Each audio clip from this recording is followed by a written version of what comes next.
Hello friends, this is part 2 of our lecture that we're doing on creation versus evolution. And so we're pretty much trying to visit some of the facts, and we were trying to prove some things and trying to make sure that we're clear on scientific and non-scientific methods or studies and things that are science, things that are not, things like that. Okay, so if you looked at my last video, we explained what science was. Science is systematic knowledge derived from observable study. Okay, we talked about what a scientific theory is, and we talked about what the scientific method was for us to come up with all of the laws and things that we deal with. Okay, so now what we were doing, we were dealing with some evidences that suggest this earth may be 6,000 years old. And so we were still visiting it. So we talked about the moon, we talked about the population. So the next thing we want to talk about is fossils. It is believed that fossils are over 65 million years old. Fossils are 65 million years old. So we want to visit that using science. Okay. All right. So just bear with me here. I just have to find my pages here. Oh my gosh. I'm so sorry about that. Okay. All right. So based on this, we say that fossils are 65 million years old, about some of the fossils. So now creationists have gone ahead and done experiments and tried their best to either prove or disprove what is going on. And so now we have fossils.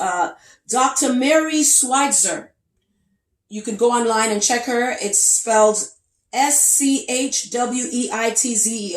She has fossils, and some of the fossils dated 68 million years old, okay? Now, something happened with this study, okay? What they found in the fossils is tissue.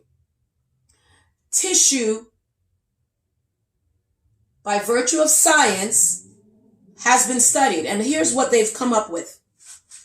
Biologists know that tissue cannot last millions of years. Yet fossils are believed to be 65 million years old. Okay? What they're saying is they're finding tissue in the bones that are supposedly 68 million years old.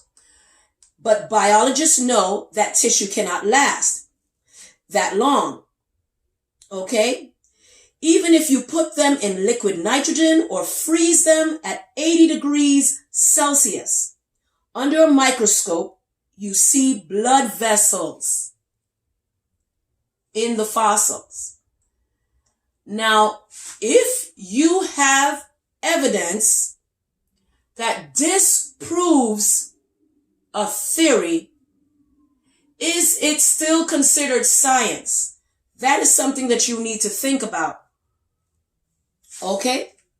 The next thing is laws of conservation of mass. Okay? The same amount of matter exists before and after it changes. None is created or destroyed. That is the law of conservation of mass that has been proven by science. That's how it became a law. Now, we believe, evolutionists believe, that all matter was at one place, and then it somehow some energy pushed it together, and then there was a big explosion, and as a result of the explosion, that made the Big Bang Theory. Okay? So let's unpack that and let's understand the laws that would have had to have done for that. And furthermore, with the Big Bang Theory, it would have had to, it was spinning very quickly and so on and so forth. But I'm not going to unpack that much more, but let's deal with the matter issue. Matter cannot be created or destroyed. Now, creationists believe that matter was created by supernatural, by God. It was a miracle. Okay?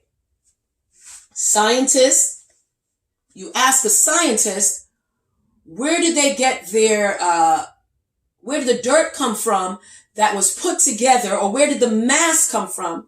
Scientists automatically cannot answer that question. So they believe in the beginning, dirt. Okay? So that is something that we need to unpack. Is that scientific? If they cannot explain that. All right? Okay, so now those are the two facts. Those are two. Stay tuned for part 3 of this. Okay, thank you.